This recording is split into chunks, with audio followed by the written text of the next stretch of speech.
আমার কোলে মাথা রেখে রেখে কোরআন তেলাওয়াত করে আমারে শোনাতেন। এজন্য স্ত্রীর কোলে মাথা রেখে কোরআন তেলাওয়াত করা সুন্নাত। স্ত্রীর কোলে মাথা রেখে কোরআন তেলাওয়াত করা করেন তো? স্ত্রীর কোলে মাথা রেখে কোরআন তেলাওয়াত করছেন কে কে দেখি? ওই যে সাহস আছে কয়েকজনের, হাত তুলে ফেলছে। মাশাআল্লাহ মাশাআল্লাহ। হ্যাঁ, স্ত্রীর কোলে মাথা রেখে কোরআন তেলাওয়াত করুন, এটা সুন্নাহ। ঘরে কোরআন তেলাওয়াত করুন। জিন, ভূত, ব্ল্যাক ম্যাজিক, জাদু টোনা, বানমারা সবগুলারে নিঃশেষ করে দিবে কে? এজন্য আল্লাহর হাবিব সাল্লাল্লাহু আলাইহি ওয়াসাল্লাম বলতেন, সহিহ মুসলিমের বর্ণনা, লা তাজআলু বুয়ুতাকুম মাকাবিরা, তোমরা তোমাদের ঘরগুলোরে কবর বানিয়ে রেখো না। ফা ইন্নাল লা তাজআলু বুয়ুতাকুম মাকাবিরা, তোমরা তোমাদের ঘরগুলোরে কবর বানিয়ে রেখো না।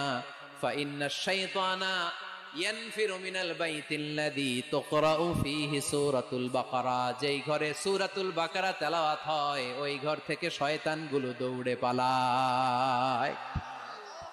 সূরা বাকারা তেলাওয়াত করলে ওই ঘরে শয়তান ঢুকে ঢুকে ঢুকে।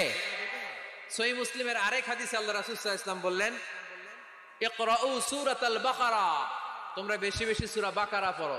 ফা ইন্না আখযাহা বারাকা, যে সূরা বাকারা পড়ে তার ঘরটা বরকত দিয়ে ভরে দেয় কে?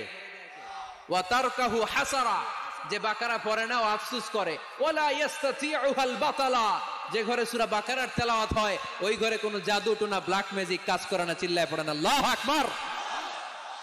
বাড়ি উদ্বোধনের সময় নিজেই সূরা বাকারা দিয়ে বাড়ি উদ্বোধন করবেন, পারা যাবে? নতুন ফ্ল্যাট উদ্বোধন হয় না, নতুন বাড়ি উদ্বোধন হয় না, ইমাম সাহেব হুজুর যখন দোয়া করতে আসবে হুজুরে বলবেন, হুজুর একটু সূরা বাকারা তেলাওয়াত করেন, পারা যাবে? নিজেও সূরা বাকারা তেলাওয়াত করবেন। ঘরটারে সেফটি দিয়ে প্রোটেকশন দিয়ে রাখবে কে? তাহলে 5 নাম্বার পদ্ধতি হচ্ছে ঘরে কোরআন তেলাওয়াত করতে হবে। কোরআনের সুমধুর আওয়াজ যে ঘরে থাকে ওই ঘরটারে শান্তি দিয়ে ভরপুর করে কে? কয়টা শুনলেন? 5টাই থাক নাকি? হ্যাঁ, কষ্ট হচ্ছে না? আরো শুনবেন? কয় মিনিট?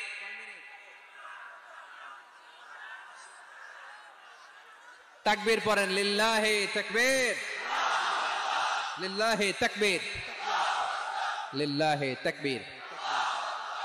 6 নাম্বার। কয় নাম্বার? এরা শুনতেছে না মনে হয়। হ্যাঁ, ঠিক আছে।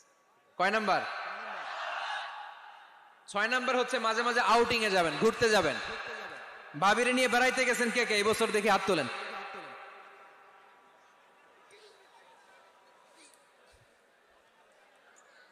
হাত নামান। এই ওয়াজ শোনার পরে এই বছর যাবেন কারা কারা? হাত তোলেন।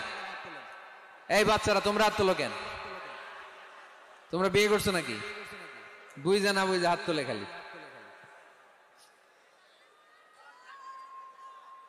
মাঝে মাঝে আউটিং এ যাবেন, বেড়াতে যাবেন, এটা সুন্নাহ। কোরআন আর সুন্নাহ ছাড়া একটা কথা মিজানুর রহমান আজহারী বানায় বলে না, ঠিক কিনা? যেটাই বলবো এটার পরে দলিল হিসেবে কোরআনের আয়াত, নয় সহিহ বুখারীর রেফারেন্স, নয় সহিহ মুসলিমের রেফারেন্স, নয় সুনানে তিরমিজির রেফারেন্স, নয় সুনানে আবি দাউদের রেফারেন্স, অথবা ইবনে মাজার রেফারেন্স, কিংবা সহিহ ইবনে হিব্বান, মুস্তাদরাকে হাকিম, মুসান্নাফ ইবনে আবি শাইবা, একটা না একটা রেফারেন্স দিবই। বানায় কোনো কথা এই কোরআনের মঞ্চে চলতে দেয়া যাবে না। চিল্লায় বলি ঠিক কি না? আপনারা সচেতন হইলেই বক্তারা সোজা। আপনারা যদি বলেন হুজুর মন গড়া কিছু বলবেন না, কিচ্ছা কাহিনী উল্টা পাল্টা শোনাবেন না, যেটা বলবেন পক্ষে কোরআনের দলিল দিয়ে বলবেন, ঠিক কি না?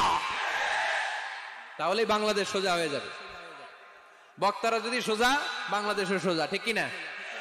আর বক্তা করে সোজা রাখতে পারে জনগণ, ঠিক কি না? কোরআন সুন্নাহর বাইরে আজগবি কোনো কথা আমরা শুনতে চাই। আউটিং এ যাবেন, আউটিং, ফ্যামিলি ট্যুরে যাবেন, দলিল দিচ্ছি দাঁড়ান। ফ্যামিলি ট্যুর, সবচেয়ে ভালো ফ্যামিলি ট্যুর হচ্ছে উমরা ট্যুর। কিসের ট্যুর? যদি সামর্থ্য থাকে মাঝে মাঝে উমরায় যান। উমরায় গেলে আপনার অর্থনৈতিক অবস্থাকে সচ্ছল করে দিবে কে? নতুন বিয়ে করেছো, হাজবেন্ড ওয়াইফ, আপনাদের হানিমুনটা মক্কায় করে আসেন, বরকত দিবে কে? তাহলে জীবনটা শুরুই হবে আল্লাহকে সেজদা দেওয়ার মধ্য দিয়ে। আওয়াজ করে বলতে হবে, ঠিক কি না? শ্বশুর মশাই জামাইরে গিফট দিতে চান, উমরার প্যাকেজ গিফট দিবেন আজকে থেকে, পারা যাবে? ওই যে পোলাপাইন খুশি হাততালি দেয়।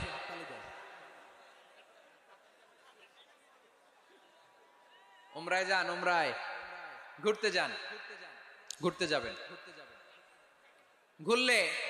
ঘুরলে পৃথিবী দেখা যায়, দৃষ্টিভঙ্গি পরিবর্তন হয়, ব্রড মাইন্ডেড হয় মানুষের মন, চিন্তার দিগন্ত হয় প্রসারিত, ন্যারো মাইন্ডেড থাকে না লোকজন। এজন্য মাঝে মাঝে ঘুরবেন।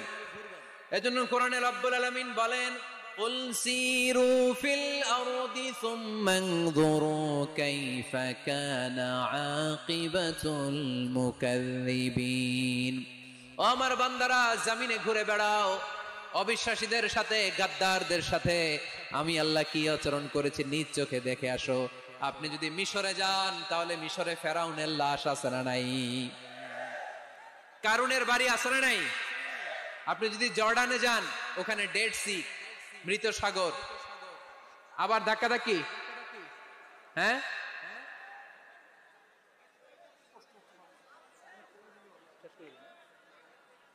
আচ্ছা শেষ করে দিচ্ছি, আর অল্প কয়েক মিনিট। এখানে আবেগ আবেগ দেখানো চলবে না, কারণ আপনারা তো আরামে বসে আছেন। এই যে এই দিকে 1 ঘন্টার উপরে আলোচনা হয়ে গেল আমার, 1 ঘন্টা 10 মিনিটের মতো এরা দাঁড়ায় আছে। কতক্ষণ দাঁড়ায় থাকতে পারবেন ধাক্কাধাক্কির মধ্যে? এখনই শেষ করে দিচ্ছি, এখনই। বসুন বসুন বসুন বসুন। আওয়াজ যদি বন্ধ হয়, আমি আরো কয়েক মিনিট বলবো। আওয়াজ যদি চলতে থাকে, বলা যাবে না। এখনই মোনাজাত হবে, এখনই। এই তো মাশাআল্লাহ, আওয়াজ নাই। শোনেন, দলিল কি? স্ত্রীকে নিয়ে যে বেড়াতে যাবেন, দলিল সহিহ বুখারীর হাদিস, ইদা আরাদা রাসূলুল্লাহ সাল্লাল্লাহু আলাইহি ওয়াসাল্লাম সাফারান আকরা বাইনা আজওয়াজি, আকরা বাইনা আজওয়াজি ফাআইয়াতুহুন্না খারাজা ইসমুহা খারাজা বিহা। আল্লাহর হাবিব সাল্লাল্লাহু আলাইহি ওয়াসাল্লাম যখন সফরে বেরোতেন, 11 জন স্ত্রীর নাম লিখে তিনি লটারি করতেন। লটারিতে যার নাম আসতো তাকে নিয়ে বিশ্বনবী সফরে চলে যেতেন। সুবহানাল্লাহ, এত আসতে।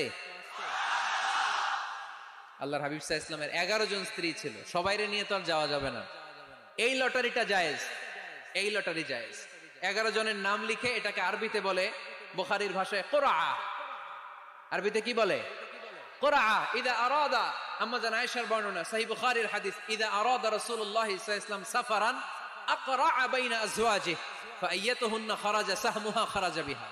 11 জন স্ত্রীর নাম লিখে তিনি লটারি করতেন। লটারিতে যার নাম আসতো তাকে নিয়ে বিশ্বনবী সফর করতে চলে যেতেন। সুবহানাল্লাহ। সফরের মধ্যে রাত্রিবেলায় বিশ্বনবী মরুভূমিতে তাঁবু টাঙাতেন। আম্মা জান আয়েশার সাথে বিনোদনমূলক কার্যক্রম করতেন, হাসি ঠাট্টা করতেন, দৌড়াদৌড়ি করতেন, খেলাধুলা করতেন। সুবহানাল্লাহ পড়েন। দৌড়াদৌড়ি। বিয়ের শুরুর দিকে আল্লাহ রাসূল সাল্লাল্লাহু আলাইহি ওয়াসাল্লাম বললেন, আয়েশা চলো রাতে আমরা একটু দৌড়াই। ওই যে খেজুর গাছ দেখা যায়, কে কার আগে দৌড়াতে পারে দেখি। দুইজনই দৌড় দিলেন।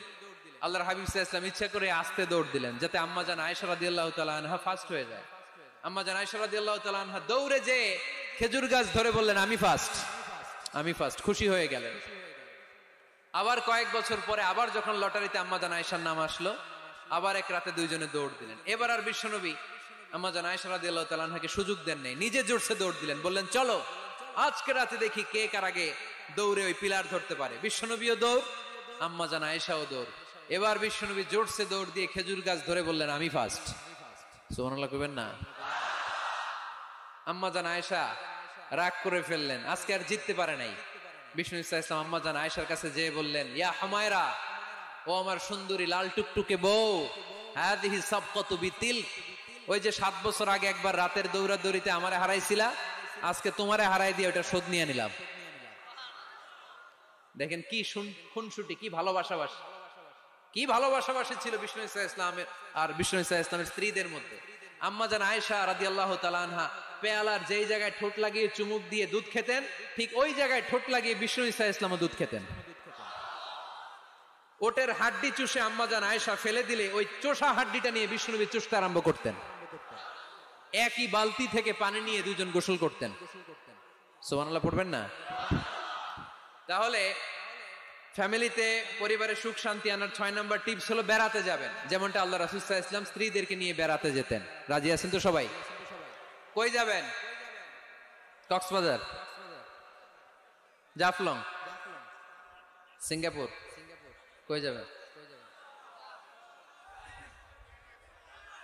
মক্কা, মদিনা। নিয়তে বরকত আছে না নাই? আল্লাহ তুমি কবুল করো। 6 নাম্বার ফর্মুলা, গুরুত্বপূর্ণ বিষয়ে সিদ্ধান্ত নিতে পারিবারিক বৈঠক করুন। Family meeting. কি মিটিং করেননি? না নিজের ইচ্ছা মতো সব সিদ্ধান্ত? ওয়াশাবিরহুম ফিল আমর ফাইদা আযামতা ফাতাওয়াক্কাল আলাল্লাহ। মুশাওয়ারা করো, পরামর্শে বরকত আছে না নাই? অনেক বরকত, অনেক। আল্লাহর হাবিব সাল্লাল্লাহু আলাইহি ওয়াসাল্লাম পরামর্শ করতেন। অনেক লম্বা লম্বা হাদিস আছে, এগুলো বললে অনেক রাত হয়ে যাবে, আমি ওদিকে আর গেলাম না। পরামর্শ করবেন। 8 নাম্বার 7 নাম্বার ছিল কি করবেন? কি করবেন? স্ত্রীর পরামর্শের গুরুত্ব আছে। আল্লাহর হাবিব সাল্লাল্লাহু আলাইহি ওয়াসাল্লাম নিজেও অনেক জায়গায় স্ত্রীর পরামর্শে বেঁচে গিয়েছেন। বিষ্ণু সাল্লাল্লাহু আলাইহি ওয়াসাল্লামের মাথায় বুদ্ধি আসতেছে না, আম্মাজান উম্মে সালামা রাদিয়াল্লাহু তাআলা আনহা হুদাইবিয়া সন্ধির সময় বুদ্ধি দিলেন। ওই বুদ্ধিতে কাজ করার সাথে সাথে প্রবলেম সলভড। মনে করেন না যে ওনাদের মাথায় বুদ্ধি নাই, অনেক চিকন বুদ্ধি আছে, কাজে লাগাবেন, মাঝে মাঝে নিবেন। ছেলে মেয়েদের সাথে পরামর্শ করবেন যে বাবা আমি তো